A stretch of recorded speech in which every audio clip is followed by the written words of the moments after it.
నమస్కారం ఘంటారావానికి స్వాగతం. ముందుగా ప్రధానాంశాలు. దేశవ్యాప్తంగా సజావుగా 6వ విడత ఎన్నికల పోలింగ్. 58 ఎంపీ స్థానాలకు బరిలో నిలిచిన 889 మంది అభ్యర్థులు. రాష్ట్ర దశాబ్ది వార్షికోత్సవానికి సిద్ధమవుతున్న భారాస.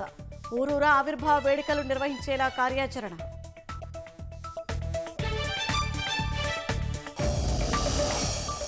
త్రివేణి సంగమం వద్ద బయటపడుతున్న ఇసుక మేటలు.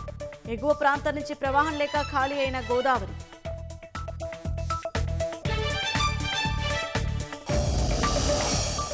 వారాంతపు సెలవుతో భద్రాద్రికి పెరిగిన భక్తుల రద్దీ.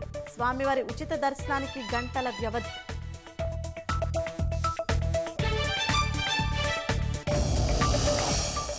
పుణె ర్యాష్ డ్రైవింగ్ కేసులో బాలుడి తాత అరెస్ట్.